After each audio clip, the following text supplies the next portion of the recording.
وبركاته الحمد لأهله والصلاة لأهلها أما بعد قابل احترام بزرگان دین معززین شہر علماء اکرام، میں تاریخ کی اور حدیث کی صرف دو باتیں کر کے اپنی بات ختم کروں گا۔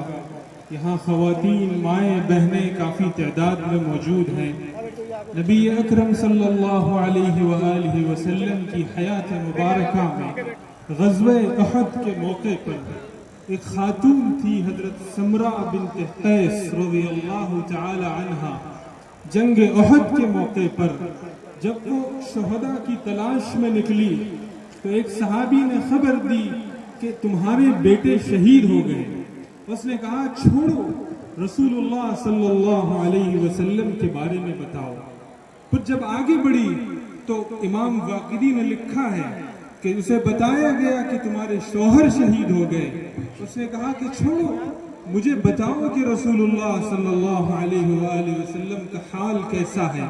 جب وہ آگے بڑھی تو اس کو بتایا گیا کہ بھائی شہید ہو گئے۔ اس نے کہا کہ چھوڑو، مجھے بتاؤ رسول اللہ صلی اللہ علیہ وآلہ وسلم کا حال کیسا ہے۔ جب وہ آگے بڑھی اس نے نبی اکرم صلی اللہ علیہ وسلم کے چہرے مبارک کو دمکتا دیکھا تو اس نے کہا کل مصیبت بعدک جلل یا رسول اللہ، اللہ کے نبی آپ کے بعد میری ہر مصیبت ہلکی اور آسان ہے۔ ان اداروں سے اور علماء سے محبت انسان کو ایمان کا وہ مقام عطا کرتی ہے کہ دنیا کا ہر چیلنج، ہر مصیبت اور ہر مشکل انسان کو ہلکی نظر آتی ہے۔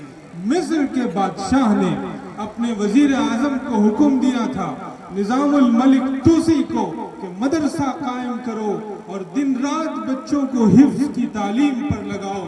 تو اس کے وزیر نے کہا تھا کہ اگر اتنا پیسہ فوج پر خرچ کیا جائے تو مشکل وقت میں فوج ہمارے ملک کے دفاع اور ڈیفنس کے لیے کام آ سکتی ہے۔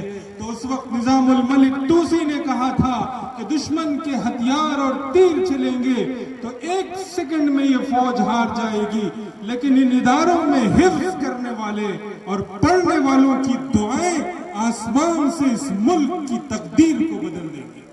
یہ ادارے وہ ادارے ہیں کہ جو حالات اس ملک پہ چل رہے ہیں، اگر ہم نے ان اداروں کا ساتھ نہیں دیا تو ہمیں ان حالات سے گزرنا پڑے گا جن حالات سے اسپین کے مسلمان گزرے۔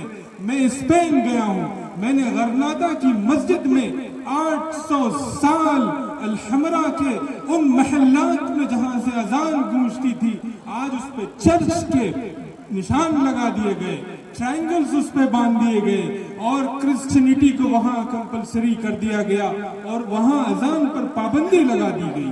یہ ادارے اس ملک میں جو اکابرین نے قائم کیے تھے، حضرت مولانا مسیح اللہ خان صاحب شیروانی علیہ الرحمہ کی روح پر ہزاروں رحمتیں نازل ہو، انہوں نے اس خطے کو نور کا ایک بقعہ بنایا تھا۔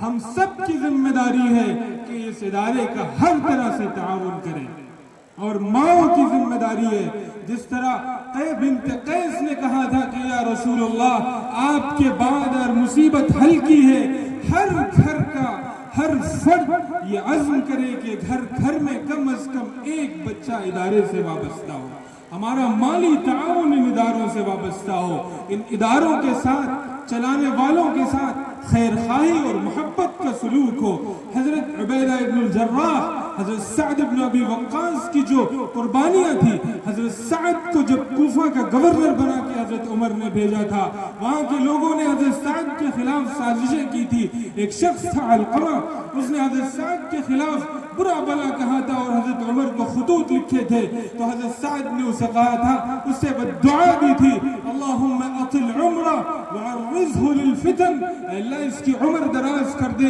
اور اس کو فتنوں میں گرفتار کر دے اور اس کو تباہی سے دوچار کر دے۔